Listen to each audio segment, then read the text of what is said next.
I'm Haibi Eden. I'm presently heading the National Students Union of India, which is the frontal organization of the student wing of basically Indian National Congress. I'm completed my graduation in commerce, and right now I'm doing my final semester in law.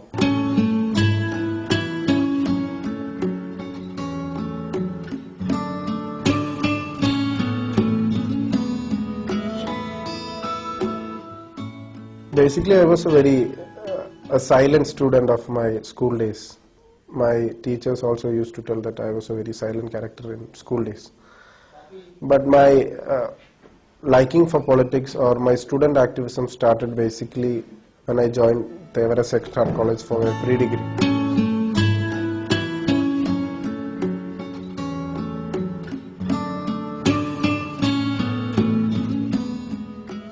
I belong to a very political family. My father was a politician. He was a member of parliament and a MLA for many times. But that did not bring me into politics. When I joined Thevara Sacred Heart College for my pre-degree, I was impressed by a KSU leader, Mr. Anup, who is right now a well-known caricaturist, who used to be a role model for me. He was a part of students. Whatever the students needed, we could have gone to him and told that we need such a thing. He was the one who inspired me to KSU. He was the one who brought me into politics. Basically, I was a student activist in my first year of pre-degree. Later followed by many office bearership in the college, like the college union chairman, general secretary, university union councillor, etc. I headed the district KSU committee also for a 3-year time, which was followed by the state presidentship of KSU.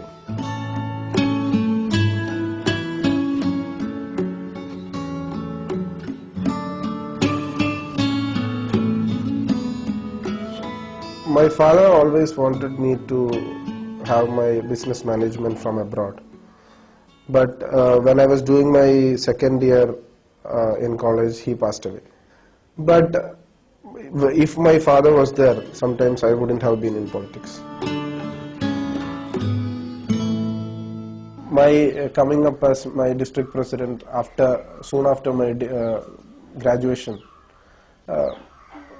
working as a district president gave me a lot of exposure in my own place and in student politics itself. It was a time when KSU was not in a good position organizationally, where I could give a contribution personally from my side to my organization.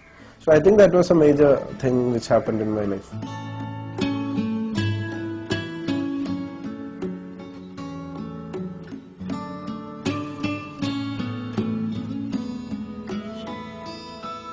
While I was working as a full-fledged KSU president and while I was traveling all over Kerala for building up my organization and building up of student activism, at that time Congress was also in the opposition.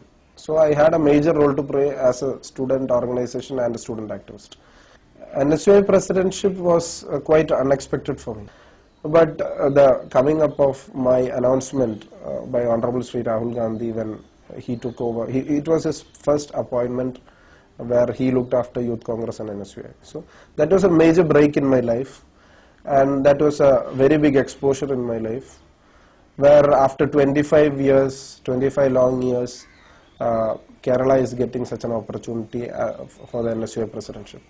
That was a great thing in my life, and I'm getting to work in a bigger canvas where I can travel all over India and build up the student organization. Actually, Kerala was a very big model of student and youth activism, where it can set many examples for the entire nation.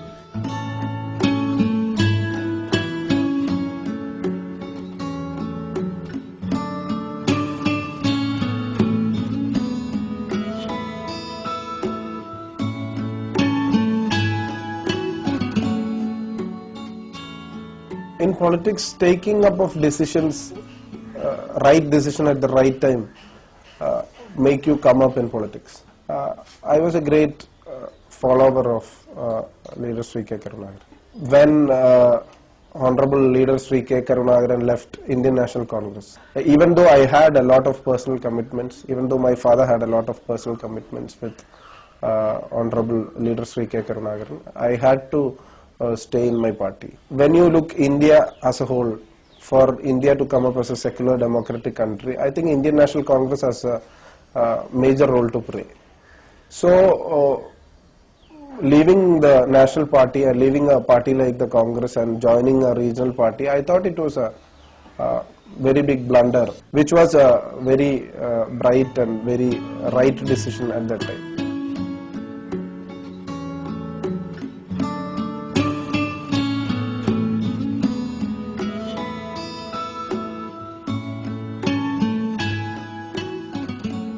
Youth should always be a corrective force. Corrective. They should be able to question the wrong, even though if it is his boss or her boss. Youth and student are always the vibrant community of our society. There is a basic general feeling that politics is something where people shouldn't be in, or it is a process where people shouldn't take part.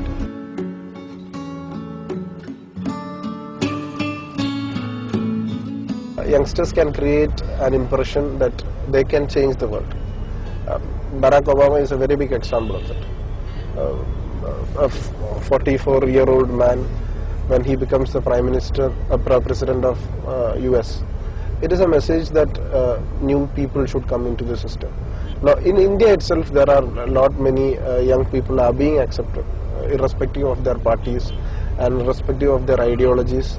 People are generally accepting the youth. The youth is being accepted in politics because they believe that youth can change the system, the present scenario, and also the corrupted form of politics.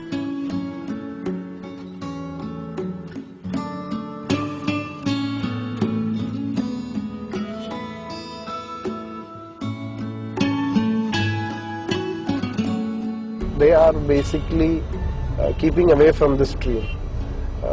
They are confined only to themselves. They are their own interest. They have their own profession. They have their own career. They have their own business. Whatever it is, whatever they can do, they should do for the society. It is not that you're getting reward from this.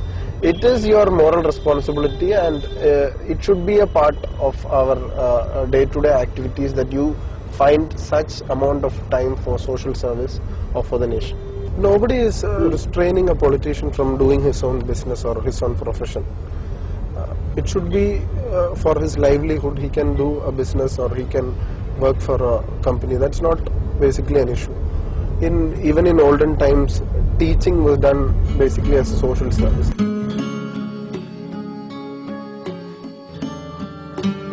The new generation of youngsters, the new generation of people are expecting India to be not communally divided, but it should be as a whole, as unique in its own ways.